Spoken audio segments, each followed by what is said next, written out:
నెట్ఫ్లిక్సెస్ one piece season 1 series 22 సంవత్సరాలు వెనక్కి జరిగిన ఒక ఇన్సిడెంట్తో స్టార్ట్ అవుతుంది. ప్రపంచంలోనే తోపు పైరేట్ అయిన గోల్డ్ రాజర్ని మెరీన్స్ ఎగ్జిక్యూట్ చేస్తారు. కానీ చచ్చే ముందు రాజర్ ఒక మాట చెప్తాడు, తన హిడెన్ ట్రెజర్ అయిన వన్ పీస్ గురించి. అప్పటినుండి ప్రపంచంలో ఉన్న పైరేట్స్ అందరూ ఆ అన్టోల్డ్ రిచెస్ కోసం అండ్ వన్ పీస్ కోసం వెతుక్కుంటూనే ఉన్నారు. ఆ ఆస్పిరెంట్స్లో ఒకడు మన యంగ్ మంకీ డి లూఫీ. తన childhood hero red hair pirates షాంక్స్ని చూసి ఇన్స్పైర్ అయిన లూఫీ తనకంటూ ఒక సొంత క్రూని ఫామ్ చేసుకుని ఆ ట్రెజర్ని కనిపెట్టి కింగ్ ఆఫ్ ద పైరేట్స్ అవ్వాలి అని డ్రీమ్ చేస్తుంటాడు. తన జర్నీ స్టార్ట్ చేసినప్పుడు లూఫీని విలనస్ అల్విదా పైరేట్స్ క్యాప్చర్ చేస్తారు. కానీ మన లూఫీ దగ్గర ఒక సూపర్ పవర్ ఉంది. తను గమ్ గమ్ డెవిల్ ఫ్రూట్ తినడం వల్ల తన బాడీని రబ్బర్లా ఎంత దూరమైనా స్ట్రెచ్ చేయగలడు. అదే స్కిల్ యూస్ చేసి కెప్టెన్ అల్విదాని తరిమేసి అక్కడ స్లేవ్గా ఉన్న కూబీని కాపాడి ఎస్కేప్ అవుతాడు. ఇక్కడొక చిన్న ట్విస్ట్ ఏంటంటే లూఫీ పైరేట్ అవ్వాలనుకుంటాడు, కానీ కూబీ మాత్రం మెరీన్ అవ్వాలని డ్రీమ్ చేస్తుంటాడు. ఇద్దరి గోల్స్ డిఫరెంట్ అయినా వాళ్ల ఫ్రెండ్షిప్ మాత్రం సూపర్గా స్టార్ట్ అవుతుంది.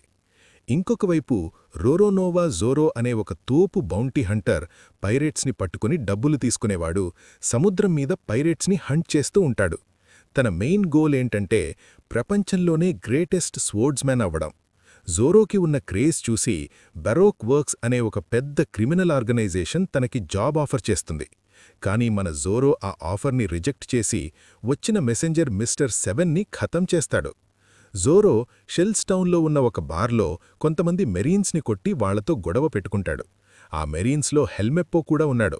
వీడెవరో కాదు, marine captain axe hand Morgan కొడుకు.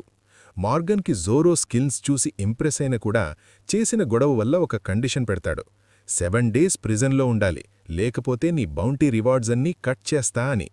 జోరో వాలంటరీగా జైలుకి వెళతాడు. కానీ తర్వాత తెలుస్తుంది మార్గన్ తనని ట్రిక్ చేశాడు అని.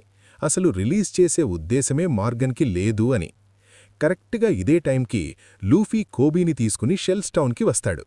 కోబీ అక్కడ మెరీన్ బ్రాంచ్లో జాయిన్ అవ్వచ్చు అని అండ్ లూఫీకి గ్రాండ్ లైన్ మ్యాప్ దొరుకుతుంది అని వాళ్ల ప్లాన్.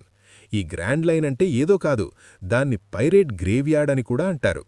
వన్ పీస్ ట్రెజర్ అక్కడే ఎక్కడో దాచుంది అని నమ్ముతారు. లూఫీ మ్యాప్ కోసం స్నీకిన్ అయినప్పుడు జైల్లో ఉన్న జోరోని చూసి తనని ఫ్రీ చేస్తాడు. అదే టైంకి లూఫీకి థీఫ్ అయిన నామీ ఎదురవుతుంది. తను కూడా గ్రాండ్ లైన్ మ్యాప్ కోసమే బేస్లోకి బ్రేకిన్ అయింది. కెప్టెన్ మార్గన్ అండ్ హిజ్ మెరీన్స్ వీళ్లని చూసేసి అటాక్ చేస్తారు. కానీ ఇప్పుడు లూఫీ అండ్ నామీకి తోడుగా జోరో జాయిన్ అవుతాడు. ముగ్గురూ కలిసి యాక్స్ హ్యాండ్ మార్గన్ని తరిమేసి ఆ మ్యాప్ని కొట్టేస్తారు. జోరో అండ్ నామీ లూఫీతో పాటు ఎస్కేప్ అయినా లూఫీ ఎంత ఫోర్స్ చేసినా తన పైరేట్ క్రూలో జాయిన్ అవ్వడానికి మాత్రం నో చెప్తారు. ఇక కోబీ లూఫీకి ఫేర్వెల్ చెప్తాడు. తను ఎప్పటికీ మెరీన్ అవ్వాలి అనే కోరుకుంటాడు. ఫ్యూచర్లో తన ఫ్రెండ్ లూఫీకి అగెయిన్స్ట్గా నిలబడాల్సి వస్తుంది అని తెలిసినా కూడా. వాళ్ళ జర్నీలో వీళ్ళు ముగ్గురు బగ్గీ ద క్లౌన్ అనే ఒక క్రేజీ పైరట్ దగ్గర చిక్కుపోతారు. వీడెవరో కాదు, వీడిక్కూడా డెవిల్ ఫ్రూట్ పవర్సున్నాయి. అదే చాప్ చాప్ ఫ్రూట్. దీనివల్ల బగ్గీ తన బాడీ పార్ట్స్ని ముక్కలు ముక్కలుగా విడదీసి కంట్రోల్ చేయగలడు. లఫీ అండ్ హిస్ టీమ్ బగ్గీని ఎదుర్కొని తన కళ్ళు చేతులు అన్నీ ఒక దగ్గర ట్రాప్ చేసి బగ్గీని కదలకుండా చేస్తారు. ఆ తరువాత బగ్గీ బంధించి ఉన్న జనాలని లఫీ ఫ్రీ చేస్తాడు. ఇది చూస్తే పైరట్స్లో కూడా మంచివాళ్లుంటారు అని లఫీ ప్రూవ్ చేశాడు. బగ్గీపైన విన్నయ్యాక లఫీ తన క్రూకి స్ట్రా హ్యారెట్స్ అని పేరు పెడతాడు, తన చైల్డ్హుడ్ హీరో షాంక్స్ ఇచ్చిన ఆ హ్యాట్ గుర్తుగా. కానీ జోరో అండ్ నామీ మాత్రం మేము నీ క్రూలో జాయిన్ అవ్వము అని ఇంకా యాడమెంట్గానే ఉంటారు. ఇంకొకవైపు ఓడిపోయిన బగ్గీని ఆర్లాంగ్ దగ్గర తీసుకునెళ్తారు. వీడు ఈస్ట్ బ్లూసీలోనే మోస్ట్ పవర్ఫుల్ పైరట్. తన ప్రాణాలు కాపాడుకోవడం కోసం లఫీ దగ్గరున్న గ్రాండ్ లైన్ మ్యాప్ని ఎత్తుకొస్తా అని ఆర్లాంగ్కి బగ్గీ ప్రామిస్ చేస్తాడు. ఇక మెరీన్ బేస్లో కోబీ ట్రైనింగ్ పీక్స్లో ఉంది. తన్ని వైస్ అడ్మిరల్ గార్ప్ దగ్గర తీసుకునెళ్తారు. ఇక్కడే ఒక పెద్ద ట్విస్ట్. ఈ గార్ప్ ఎవరో కాదు, మన లఫీకి సొంత తాత, గ్రాండ్ ఫాదర్. కోబీ తన స్కిల్స్తో సీనియర్ కెడెట్గా ప్రమోట్ అవుతాడు. దీంతో మన హెల్మెప్పోగాడికి కుళ్ళు మొదలవుతుంది. గ్రాండ్ లైన్కి వెళ్లాలి అంటే ఒక మంచి షిప్ కావాలి కాబట్టి మన టీం గెక్కో ఐలాండ్స్లో ఆగుతారు. అక్కడే మనకి ఊసాప్ పరిచయమవుతాడు. వీడొక తోపు మార్క్స్మెన్. వీడి తండ్రి యాసాప్ కూడా షాంక్స్ క్రూలో మెంబరే. ఉసాప్ చిన్నప్పుడు నుండి తన తండ్రి తిరిగి వస్తాడు అని ఎదురుచూస్తూ పైరెట్సొచ్చారు అని ఊరు మొత్తం అబద్ధాలు చెప్తుంటాడు. No one believes him anymore. Usopp యాఫీని తన ఫ్రెండ్ కయా దగ్గర తీసుకునెళ్తారు. కయా పేరెంట్స్ సముద్రంలో చనిపోవడంతో తన ఫ్యామిలీ షిప్యార్డ్ ఇప్పుడు తనే చూసుకుంటుంది.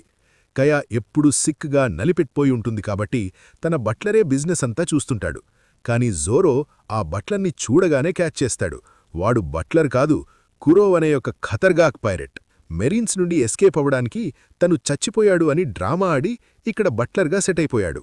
సిరప్ విలేజ్లో జరిగిన గొడవలో జోరో కురో పైరెట్ టీంని ఓడిస్తే లఫీ తన పవర్స్తో అసలు కురోనే ఖతం చేస్తాడు. దీనికి థ్యాంక్స్గా కయా మన స్ట్రా హ్యాట్స్కి ఒక కొత్త షిప్ గిఫ్ట్గా ఇస్తుంది. అదే మన గోయింగ్ మేరీ. ఇక ఊసాప్ కూడా అఫీషియల్గా మన క్రూలో జాయిన్ అయ్యి వాళ్ల జర్నీ స్టార్ట్ చేస్తారు.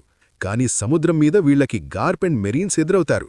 లఫీ అండ్ టీం వాళ్లకి దొరకకుండా ఎస్కేప్ అవడంతో గార్ప్కి ఫుల్ కోపం వస్తుంది. అప్పుడే గార్ప్ ఒక మాస్టర్ ప్లాన్ వేసి డ్రాక్యూల్ మిహాక్ దగ్గర ఒక డీల్ మాట్లాడతాడు. ఈ డ్రాక్యూల్ మిహాక్ ఎవరో కాదు, లీగలీ ఆథరైజ్డ్ పైరెట్ అండ్ ప్రపంచంలోనే 7 వార్లార్డ్స్ ఆఫ్ ది సీలో ఒకడు. ఇక హంగర్ కంట్రోల్ చేసుకోలేక లఫీ టీం బరేటీ అనే ఒక ఫ్లోటింగ్ రెస్టారెంట్ దగ్గర ఆగుతారు. అక్కడే మనకి సాంజీ పరిచయమవుతాడు. సాంజీ ఒక తోపు కుక్, కానీ తను చేతులతో కొట్టడు. తన షెఫ్ హ్యాండ్స్ని ప్రొటెక్ట్ చేసుకోవడానికి కేవలం లెగ్స్తోనే ఫైట్ చేస్తాడు. సాంజీకి ఒక డ్రీమ్ ఉంది. ప్రపంచంలో ఉన్న 4 ఓషన్స్ ఒక్క దగ్గర మీటయ్యే ఆల్ బ్లూ అనే మిథికల్ ప్లేస్ని కనిపెట్టాలి అని. సాంజీ అక్కడే ఎందుకు ఆగిపోయాడో తెలుసా? జెఫ్ వల్ల.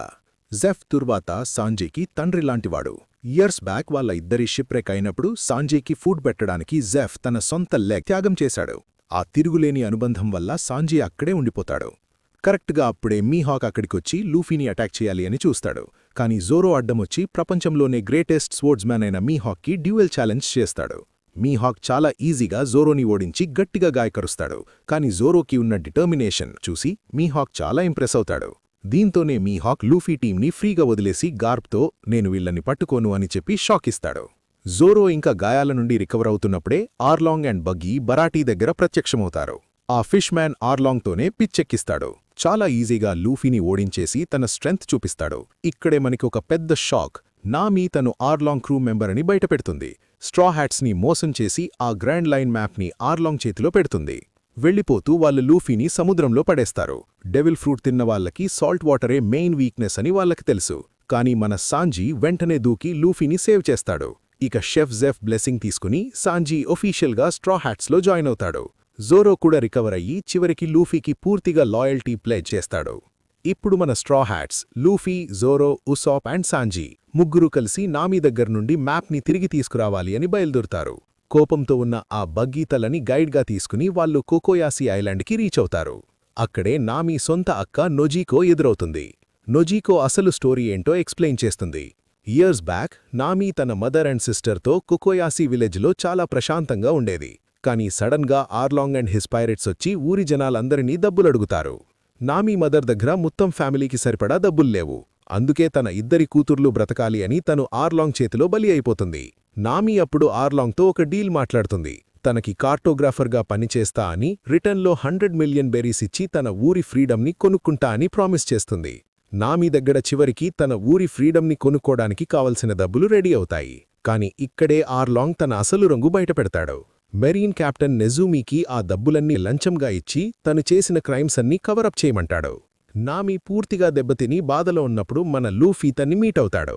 మన స్ట్రా హ్యాట్స్ అందరూ కలిసి ఆర్లాంగ్ని ఖతం చేసి ఆ ఐలాండ్ని లిబరేట్ చేయాలి అని ఫిక్స్ అవుతారు. కాని వాళ్లు వెళ్లేలోపు ఆర్లాంగ్ టీం కోకోయాసీ విలేజ్ని తగలబెట్టేస్తారు. ఇక ఆర్లాంగ్ పార్క్ దగ్గర ఒక రేంజ్లో ఇంటెన్స్ బ్యాటిల్ స్టార్ట్ అవుతుంది. ఆ గోలలో మన బగ్గీగాడు చాలా స్మార్ట్గా తన బాడీ పార్ట్స్ అన్నీ తిరిగి కనెక్ట్ చేసుకుని అక్కడ్నుండి ఎస్కేప్ అవుతాడు. నామీ అండ్ లూఫీ ఇద్దరూ కలిసి ఆర్లాంగ్ని కన్ఫ్రంట్ చేస్తారు.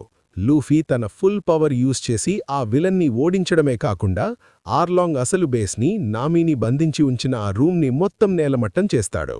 నామీ చివరికి ఫ్రీడమ్ని శ్వాసిస్తుంది. సీజన్ ఎండ్కి వచ్చేసరికి మన స్ట్రా హ్యాట్స్ అందరూ కోకోయాసీ విలేజ్ జనాలతో కలిసి వాళ్ల విక్టరీని సెలబ్రేట్ చేసుకుంటారు. కానీ ఆ హ్యాపీనెస్ ఎక్కువసేపు ఉండదు. వెంటనే మెరీన్స్ అక్కడికి వచ్చేస్తారు.